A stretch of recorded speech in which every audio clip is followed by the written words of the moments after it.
Okay, we're diving into a moment in history that, well, it really feels like it changed everything in the Mediterranean. Picture this, just the sheer scale. Over 450 warships, tens of thousands of men. Yeah, It's often called an infantry fight, but, on floating platforms. that's a great way to put it. Yeah, our deep dive today is the Battle of Lepanto, October 7, 1571. And it really is one of the biggest, most significant naval battles in, well, Western history, fought almost entirely with rowing vessels. Incredible. What's really fascinating, though, when you zoom out, is where it fits. It's right in the middle of these huge Ottoman-Habsburg wars, Mm. specifically the Fourth Ottoman-Venetian War Yeah. and Europe at the time. It's torn apart by its own religious conflicts, which makes this external threat from the Ottomans feel even more critical. Right. The stakes were just immense. So what was the actual flashpoint? What finally pushed these often quarreling European powers to actually unite? Well, the immediate trigger, the catalyst, was Pope Pius V. He really pushed for this Holy League, and the mission was very specific. Rescue Famagusta. That was the Venetian colony on Cyprus, and it was under siege by the Ottomans. So a rescue mission, essentially. Exactly. It wasn't just a vague, let's fight the Ottomans. It was a response to a very specific crisis. But the fall of Famagusta, that seems like it became more than just a military loss. You mentioned an atrocity. How did that galvanize people? Ah, yes. Yeah. That's a really crucial point. So Venice surrendered Famagusta. This was August 1st, 1571. They got assurances, safe passage. Standard procedure, you'd think. You would think. Yeah. But the Ottoman commander, Lalakara Mustafa Pasha, he completely broke his word, imprisoned the Venetians. And then Yeah. he had the Venetian commander, Marco Antonio Bragadin, flayed alive. Oh, It was horrific. And news of that specific brutal act, it shocked Europe to its core. It wasn't just a defeat anymore. It was a profound moral outrage. It really solidified the alliance, yeah. brought hesitant powers together against what they now saw as, well, barbaric cruelty, made it personal. Horrifying. Okay, so this Holy League finally comes together. Who exactly was in it? It sounds like quite a mix. It really was diverse. You had the Republic of Venice, obviously, since it was their territory under attack. Then the Spanish Empire, huge player, controlling Naples, Sicily, Sardinia, plus the Habsburg connection through Philip II. Right. Then the Papal States, naturally, Genoa, the Duchies of Savoy, Urbino, Tuscany, and the Knights Hospitaller, the Knights of Malta. The famous warrior monks. Exactly. Yeah. Interestingly, Spain put up the most money. They were the financial backbone. But they were initially a bit reluctant to throw their whole fleet into it, preferring to keep galleys back for their own fights against the Barbary states in North Africa. So some internal tensions even then. Who ended up leading this coalition? Must have been tricky. Overall command went to John of Austria. He was the half-brother of Philip II of Spain, so, a major figure. Okay. His key deputies were Marcantonio Colonna, representing the Pope, and Sebastiano Venier for the Venetians. And the League's banner itself, blessed by the Pope, was really symbolic. It had the crucified Christ, and then the coats of arms of the Pope, Venice, Charles V representing the Spanish Habsburgs, and John of Austria, all linked by chains. Unity. Wow. Okay, let's talk ships, because this wasn't just big. It was, you said, a clash of naval generations. Absolutely. I mean, look at the numbers. The Holy League had 212 ships. 206 were galleys, the standard oared warship. But they also had 6 of these things called galleasses. The Ottomans, more ships, 278 total, 222 galleys, and 56 smaller ones called galleots. But it's the type of ship. This is basically the end of the line for oar-powered warfare on this scale, right? Pretty much the swan song for the galley in major fleet actions in the West, yeah. You mentioned galleasses. 6 of them. What were they? Sounds like they were important. A secret weapon, maybe? They really were a game changer, yeah. A Venetian innovation. Think of them as supersized galleys. But crucially, they had masts and sails as well as oars, and they carried a lot more heavy artillery than a standard galley. Ah, so firepower and flexibility. Exactly. It wasn't just a bigger boat. It was a different concept. It was kind of a glimpse into the future age of sail, Heavy guns on sailing platforms. They showed the way forward, even if it took a while for everyone to catch on. They really disrupted the traditional galley tactics. Fascinating. A little preview of what's coming down the pike. Okay, what about the people? Who's actually doing the fighting and the rowing? How did the manpower stack up? Right, the human element. So the Holy League, you're looking at roughly 65,000 men. Yeah. About 30,000 were sailors and oarsmen. The rest, 35,000, were soldiers. And the soldiers were? A real mix. You had 7,000 top-notch Spanish infantry, the tercios, very disciplined. Then 7,000 Germans, 6,000 Italian mercenaries, 5,000 professional Venetian soldiers. But here's something often missed. There were over 25,000 Greeks fighting for the Holy League too. Soldiers, sailors, oarsmen. More than any other single nationality. Wow, okay. And the Ottomans, how did they compare? Slightly larger force overall, maybe 67,000 men. About 37,000 sailors and oarsmen, 30,000 soldiers. Their crews were very experienced, drawn from all over their empire. Greeks, Berbers from North Africa, Syrians, Egyptians. And they had about 25,000 soldiers, plus some North African allies. Now, I'm really struck by the difference you mentioned earlier about the oarsmen. That seems significant. It's a stark and grim difference, yeah. It tells you a lot about the two systems. Yeah. The Holy League mostly used free citizens, especially Venice, or convicts and prisoners of war, the Ottomans, almost entirely slaves at the oars. And many of them were captured Christians. So you have this absolutely tragic situation where Christian slaves are rowing Ottoman ships into battle against other Christians. The human cost is just hard to fathom. That's, yeah, grim. Okay, so beyond numbers and the galleasses, did one side have a clear technological edge? Oh, definitely. Firepower. The Christians had a lot more cannons. Estimates are around 1,815 guns for the League versus maybe 750 for the Ottomans. And crucially, the Ottomans apparently didn't have enough ammunition for the guns they did have. So more guns and maybe better supply. Seems like it. Plus, the Christians had really embraced gunpowder infantry, arquebusiers, musketeers. The Ottomans still relied heavily on their composite bowmen, who were incredibly skilled and feared, don't get me wrong. But gunpowder versus bows. But a different kind of shock on the battlefield, or battle deck in this case. That mass volley fire from arquebuses would have been devastating at close range. Right. And what about morale? The night before, the moments leading up, what was the feeling? You get these glimpses from exhortations given by the commanders. Ali Pasha, the Ottoman admiral, reportedly told his Christian galley slaves something like, "If I win, you get your liberty. If your side wins, well, God has given it to you." Kind of acknowledging their grim position. John of Austria for the Holy League was famously brief.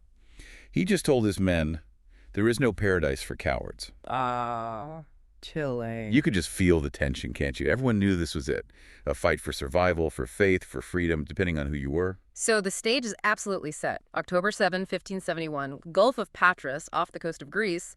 What happens when these two massive fleets finally collide? Well, the morning actually started badly for the Christians. The wind was against them, which made it hard to get into formation. Big problem for sailing ships, even galleys that relied partly on sails. Not ideal. Not at all. But then around noon, just as the fleets were about to make contact, the wind shifted. Miraculously, some would say. It started blowing behind the Christians. That's incredibly lucky, or maybe more than luck. Depending on your perspective, absolutely. Yeah. But tactically, it was huge. It allowed their squadrons to form up properly and approach the Ottoman line in good order, just as planned. And this is where those galleasses come into play. Exactly. Remember those 6 super galleys? They were positioned out in front of the main Christian battle line. As the Ottoman fleet advanced, these galleasses opened up with their heavy cannons at relatively close range. Like floating artillery batteries. Precisely. And that initial bombardment caused significant disruption and damage to the Ottoman formation right at the critical moment, before the main lines even crashed together. It sort of staggered them from the outset. Okay, so the Ottomans are already a bit shaken. Then comes the main event, the infantry battle on floating platforms. How did that unfold? It became incredibly brutal, ship-to-ship fighting. Lots of boarding actions, hand-to-hand combat. On the northern flank, the Christian left wing, under Agostino Barbarigo, they got into a fierce fight with the Ottoman right under Mehmed Sirocco. Both commanders, Barbarigo and Sirocco, were actually killed in the fighting. Just shows how intense it was. And crucially, on that flank, Christian slaves, freed from captured Ottoman galleys, reportedly grabbed weapons and joined the fight against their former masters. That must have been a huge swing factor. Wow. Turning the tables, what about the center? That's usually where the flagships are, right? Yes, and that was the absolute climax of the battle. Ali Pasha's flagship, the Sultana, made straight for John of Austria's flagship, La Real.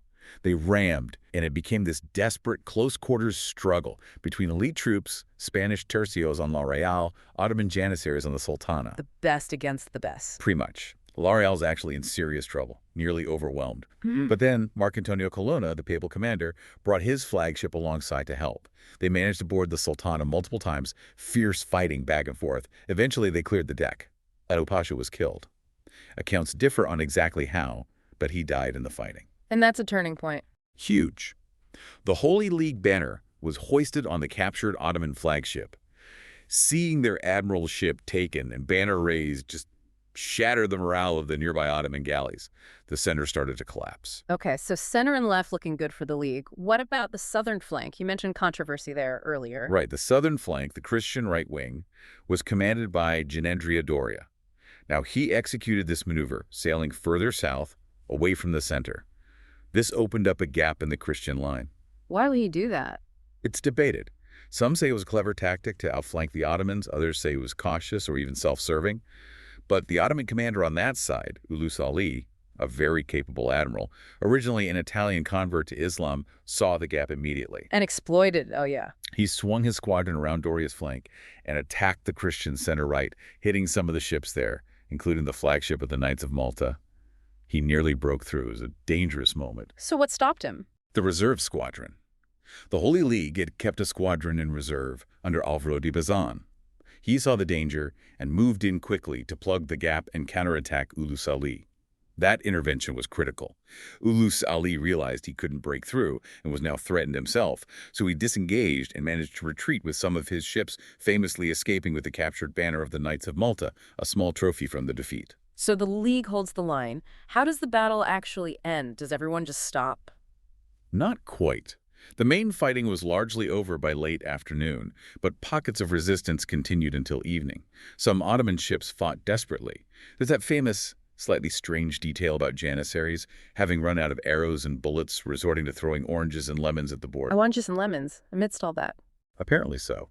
Shows the desperation, I guess. But another really important factor in the endgame. Many of the Christian slaves rowing the Ottoman galleys, particularly the Greeks, mutinied when they saw the tide turning. They overpowered the guards, seized control of their ships, and sailed them over to the Christian side. That added significantly to the Ottoman losses. Incredible. The final tally, then. The human cost must have been horrific, but the numbers sound like a clear Holy League victory. Absolutely staggering cost. The Holy League lost somewhere between 7,500 and 10,000 killed, plus maybe 15,000 wounded. But the Ottoman losses were far worse. We're talking 20,000, maybe even 25,000 killed. And the ships? The League captured 117 Ottoman galleys and 20 galleots. Another 50 or so Ottoman ships were sunk or destroyed. And crucially, something like 15,000 Christian slaves were freed from the oars. That's a huge consequence in itself. So an overwhelming victory on the day, but the story doesn't quite end there, does it? This is where, as you said, it gets really interesting. It really does. Because Lepanto was undeniably huge. Paul K. Davis, the historian, called it more than a military victory, it was a moral one. And that's key.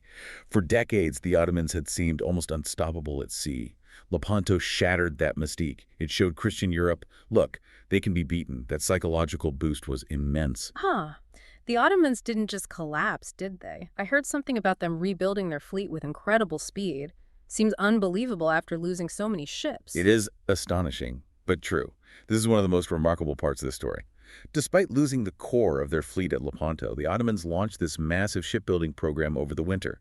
By 1572, just 6 months later, they built over 150 new galleys, 8 galleasses copying the Venetian design, and maybe 250 ships in total. 6 months? How is that even possible? It speaks volumes about the resources and the centralized power of the Ottoman state at the time.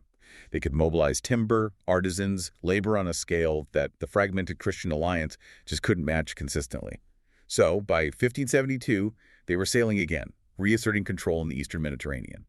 It shocked the Venetians. Which leads to that famous arm versus beard quote, right? Yes, exactly. It sums up the Ottoman long-term perspective perfectly. The Ottoman Grand Vizier, Sokolu Mehmed Pasha, apparently said to the Venetian ambassador something like, "In taking Cyprus from you, we cut off your arm. In defeating our fleet, you merely shaved our beard. A cut-off arm doesn't grow back. A shaved beard grows back thicker." Oof.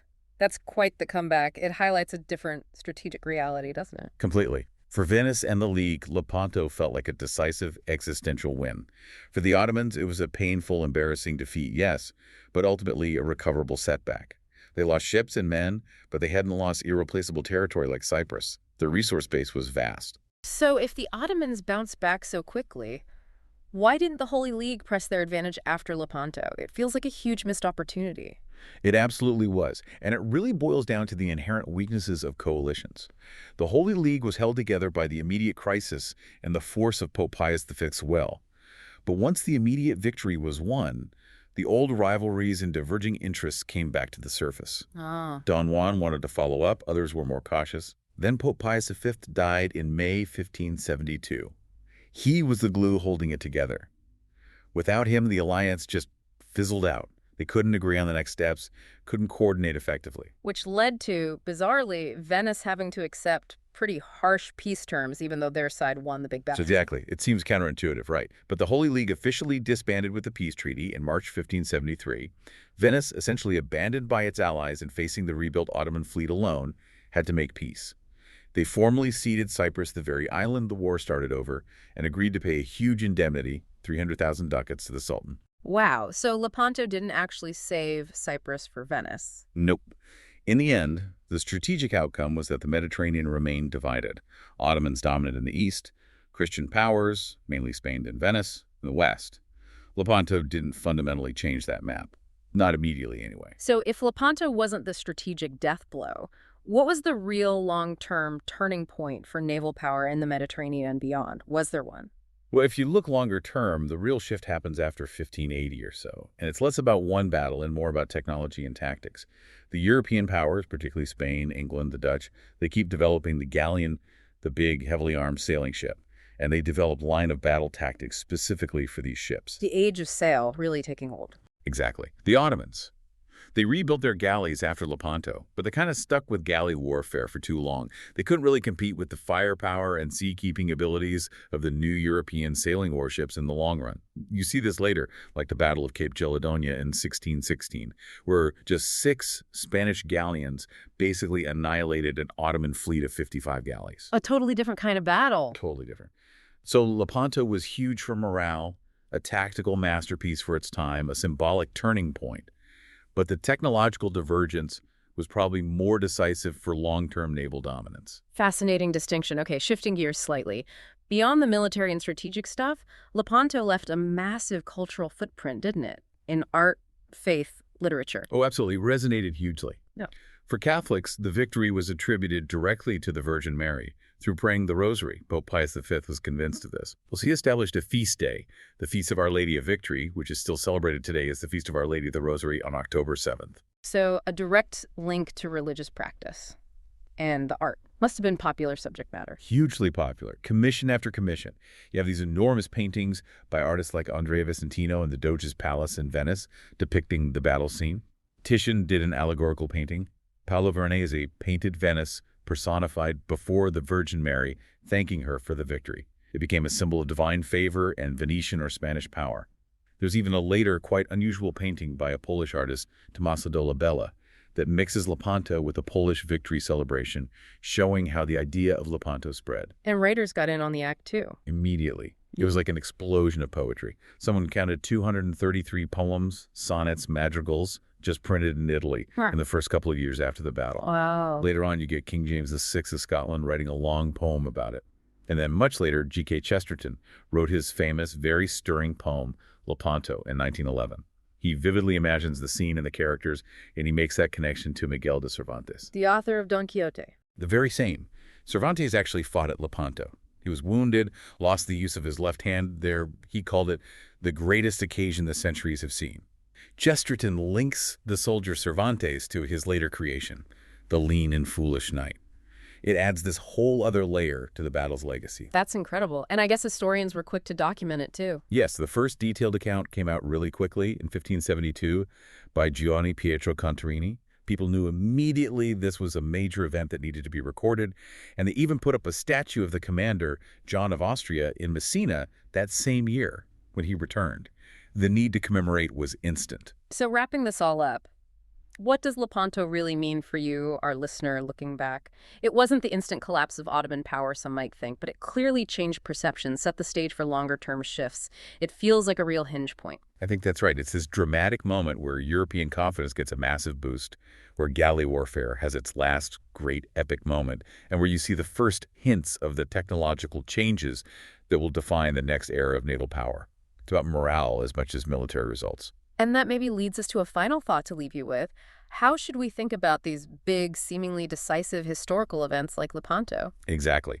Are they really single turning points, or are they more like focal points in much longer, more complex processes driven by technology, by economics, by leadership, by sheer willpower, like that Ottoman rebuilding effort? Mm. Maybe Lepanto tells us that history turns less like a sharp corner and more like, well, a big, complex, grinding gear. What other moments in history might look different if we see them not just as the turning point, but as part of that longer, messier unfolding? Something to ponder.